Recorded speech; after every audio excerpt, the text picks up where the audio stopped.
Welcome back to online classes. Dear students, today I am going to discuss with Indian Penal Code. Okay, viewers, how are you? I am James here.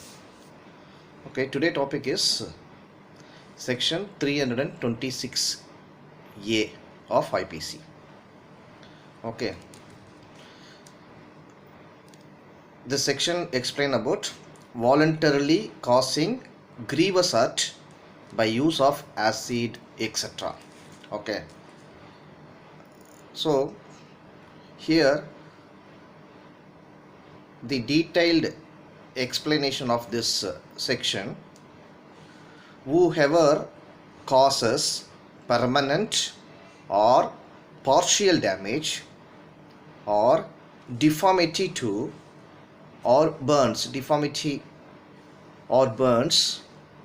or maims, M-A-I-M-S, maims or disfigures, changing, okay, any other face and head, something like we already discussed with the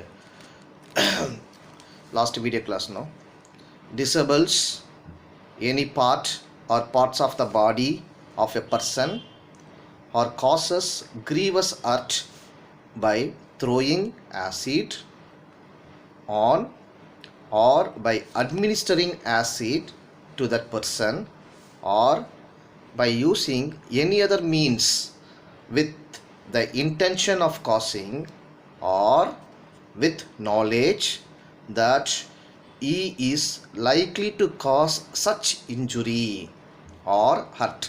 This is the main thing. Okay, likely to cause such injury or hurt. So shall be punished with imprisonment of either description for a term which shall not be less than 10 years, not less than 10 years. That means above 10 years, but which may extended to imprisonment for life. That means life imprisonment. Okay, up to death and with the fine, and provided that such a fine shall be just and reasonable to meet the medical expenses of the treatment of the victim. Okay, and provided further that any fine imposed under this section shall be paid to the victim. Okay, accused must paid to the victim. Okay, another section 326B.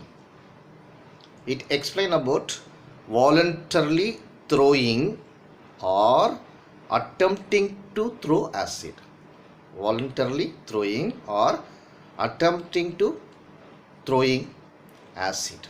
Okay, here it explain about whoever throws or attempts to administer acid on any person or attempts to administer acid by any person or attempt to use any other means with the intention of causing permanent or partial damage.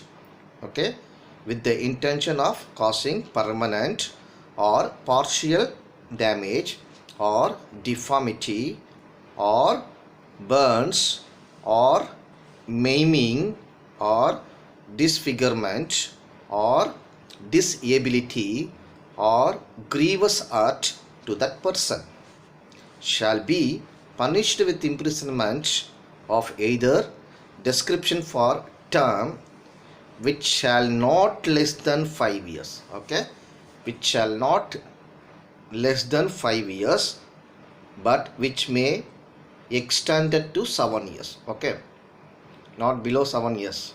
Okay, up to extended 7 years, not below 5 years, extended to 7 years, and shall also be liable to fine. Okay, based on this section we have explanation 1 and 2 is available as per this 326B of IPC. The first explanation, it's clearly For the purpose of section 326A And this section acid, that means throwing acid, includes acid includes any substance which is acidic or corrosive character or burning nature, okay, that is capable of causing bodily injury leading to scars or disfigurement of changing of face or any head or any other thing, or temporary or permanent disability. Okay, and explanation 2 of this section: for the purpose of section 326A, and the section, permanent or partial damage or deformity shall not be required to be irreversible. Okay, and while section 326A focus more on the grievous hurt resulting from the use of acid in section 326B. Here the legislative means who the enacted the law, okay, focus is more on the act of throwing or attempting to throw acid with the intention of causing grievous hurt of the nature. Okay, as per the Supreme Court guidelines, the one of the leading case, Lakshmi versus Union of India.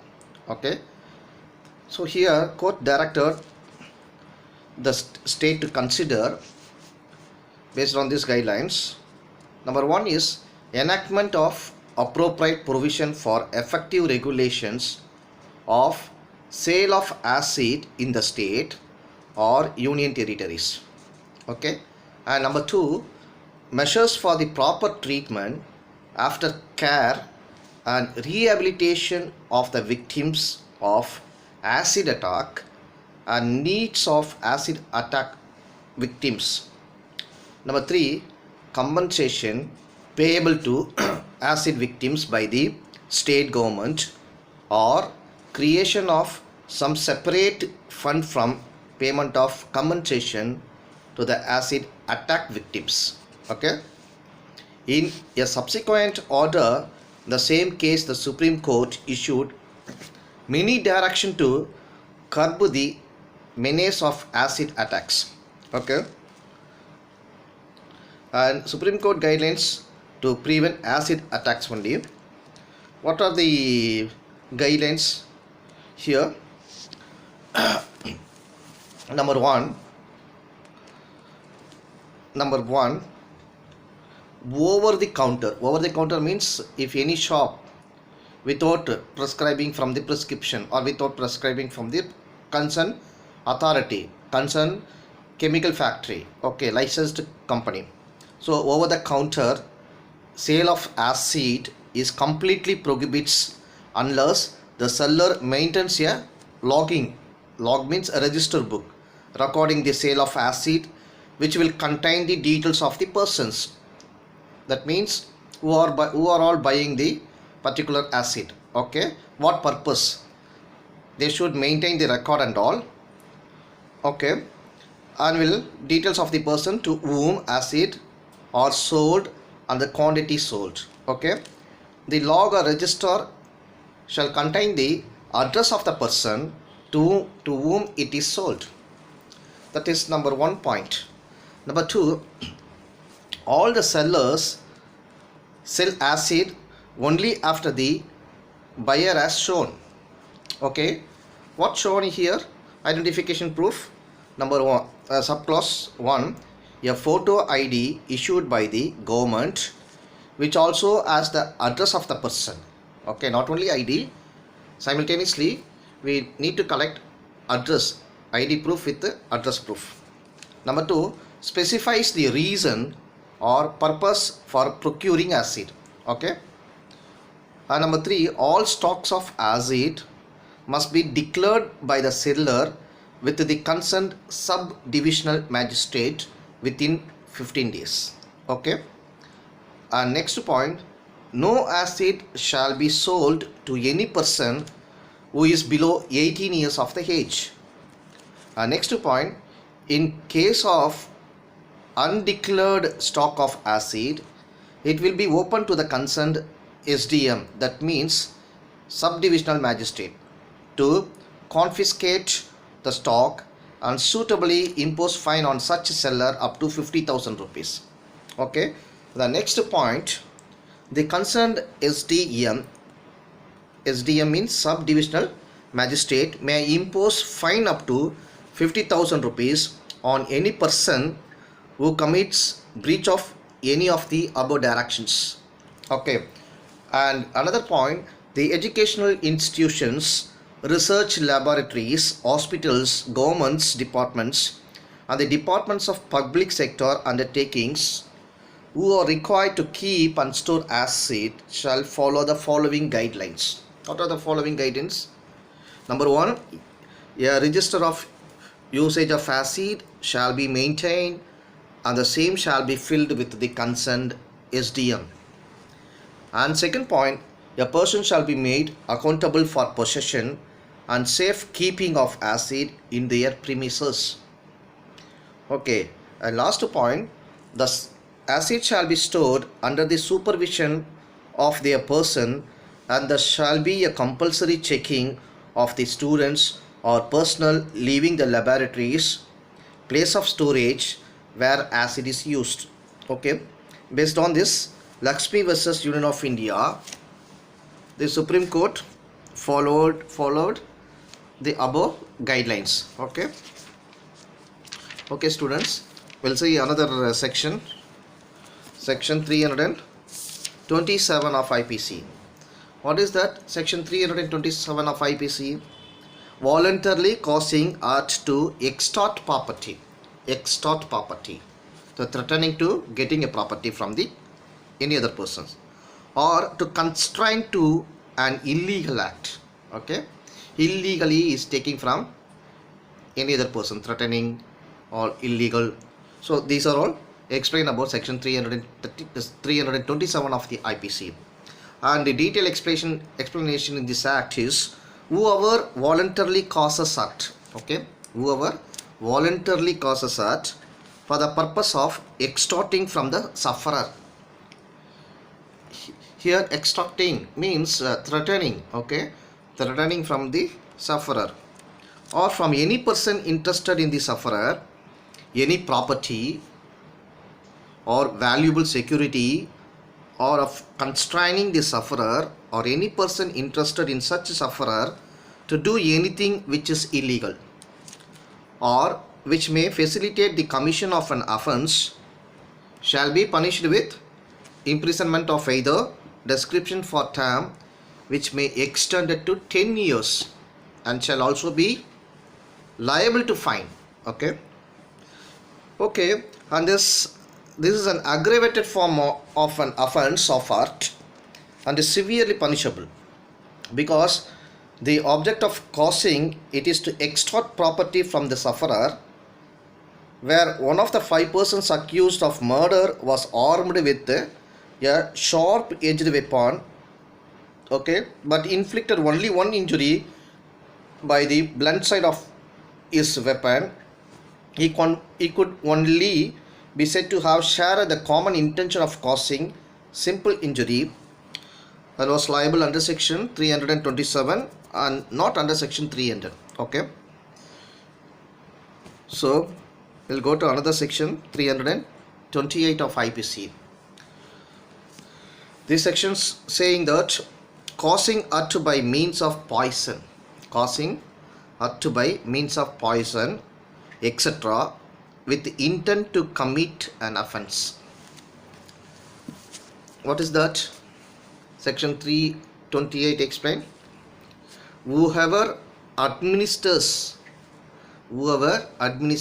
taking or causes to be taken by any person any poison or any stupefying, intoxicating or unwholesome drug or other thing with intent to cause hurt to such person, or with intent to commit or facilitate the person commission of an offence, or knowing it to be like knowing it to be likely that he will thereby cause that.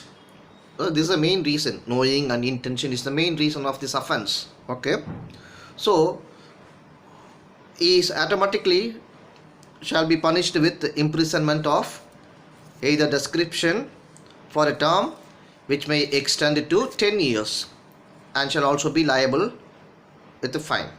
Okay, the above section of this a small command. The offense under this section is complete even if no hurt is caused to the person to whom the poison or any other stupefying, intoxicating or unwholesome drug is administered. This section is merely an extension of the provision of section 324. Okay, under section 324, actual causing of hurt is essential. Under this section, mere administration of poison is sufficient to bring the offender to justice.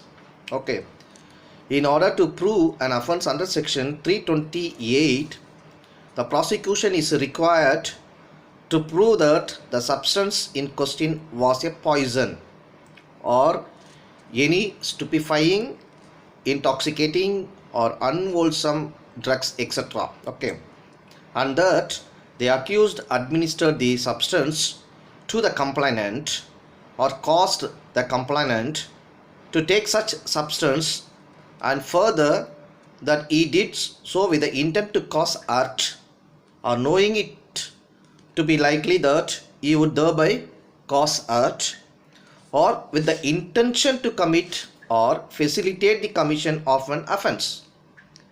It is therefore essential for the prosecution to prove that the accused was directly responsible for administering poison, etc., causing it to be taken by any person through another.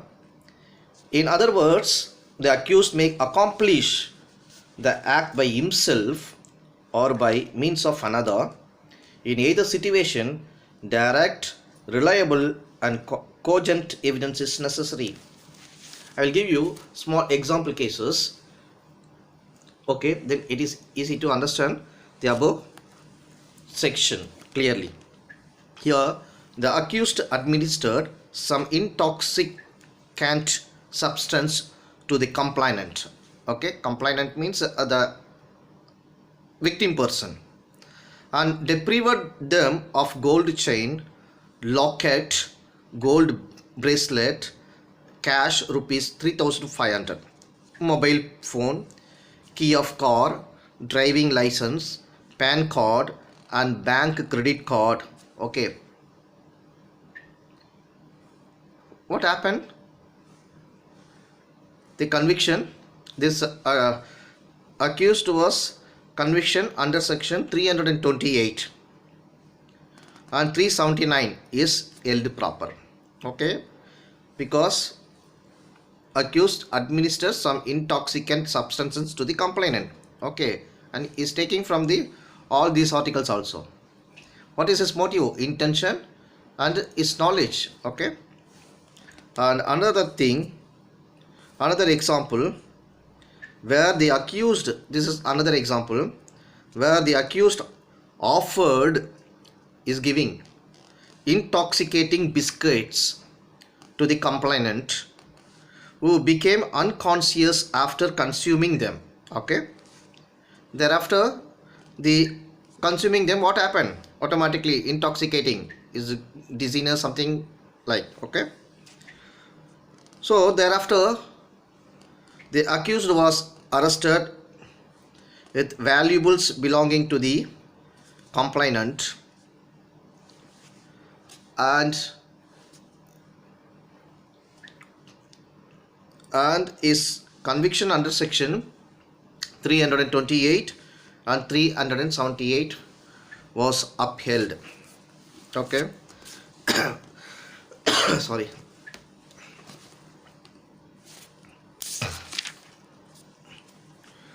Okay, students, we'll close this section and all. We'll discuss next video class, next section. Okay, thank you, student. Bye. Take care.